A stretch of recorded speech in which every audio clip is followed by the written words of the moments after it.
Some of you are going to call me a hypocrite when you hear me say this, but I'm going to just be transparent with you. I can't stand it when people call public speaking a soft skill. And I even have courses about soft skills here on Udemy where we talk about public speaking. But here's where I hate it. You call something a soft skill, and it sounds like a soft little puppy. It's warm, it's fuzzy, it's not quantifiable. It's just something you're supposed to like and a frilly little thing. No, there's nothing about public speaking that isn't just as quantifiable, that is hard, data-driven, quantifiable as any aspect of mathematics, physics, accounting, or chemistry. Here's what I mean by that. All those things you can test. You can add up your numbers. Does it add up?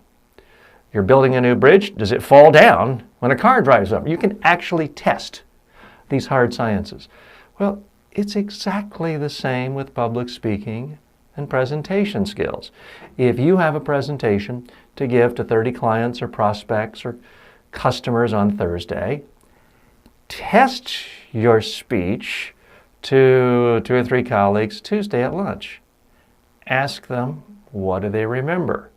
Do they remember your key messages? If they don't remember your messages, you now have 100% empirical evidence that your speech is completely worthless. I want you to take that speech you prepared, tear it up, and throw it in the trash can. It does not work.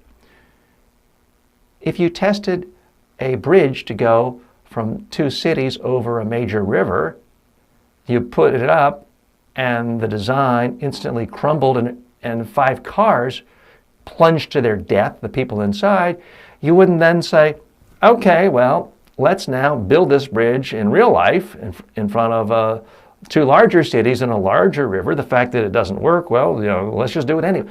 No one would ever do that. Why in the world do we think it's acceptable to give a presentation when we have no evidence it works? Here's how you do it. You've practiced your speech on video, and you have 2 ways of doing this. Send the video of your very best presentation to a couple of colleagues, maybe in a different city, maybe in a different continent. Don't tell them what you're going to do in advance. Just ask them to look at it and to email you when they've looked at it. Then call them up. Call them through Skype, phone, anything else. Don't ask them what they think of your presentation. They'll tell you, oh, it's great, you're confident, you're comfortable. Completely worthless advice. Ask your colleagues, what do they remember from your presentation? And they might start off by saying, well, you were very smooth and comfortable and polished. Politely say, that's not what I asked. I want to know, what messages do you actually remember from this presentation? Because I ask people that all the time, and they say, if they say something like, well, TJ, you were great, you were professional, you were smooth, confident, then I know my speech was a complete, utter failure. If people can't tell me exactly what my messages were, exactly what the stories were, exactly what slides there were, it means I didn't communicate. So one technique, take that best video that you did in the previous exercise, which I'm confident you did, just email the video to other people and ask them to take a look at it. The other thing that's an even better way of doing this is your presentation is on Thursday, get a couple colleagues together Tuesday. Maybe you're in a shared workspace. You can find someone who doesn't work for your company, but whose mindset, whose knowledge base is similar to that prospect or customer you'll be speaking with. Say, hey, come on by for lunch. I'll give you a sandwich for free on me. Then give them your presentation.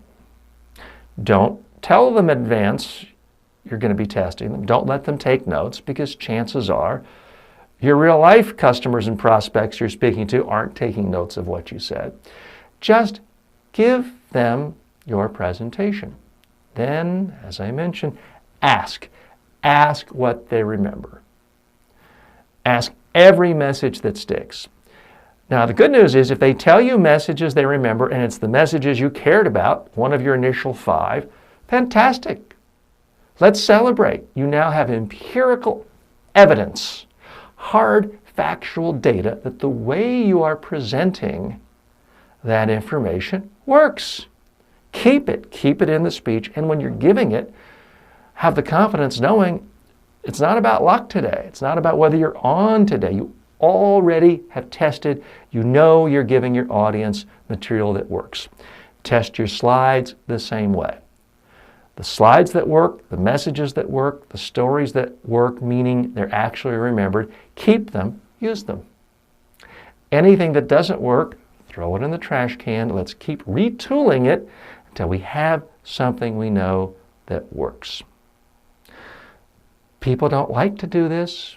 Most people don't do this. Your colleagues are not doing this. Your competitors are not doing this. But guess what? It costs nothing but a little time. And this is frankly time that most people spend typing and typing more and more bullet points on a PowerPoint slide that no one's ever going to look at. So use your time effectively. It will pay off for you.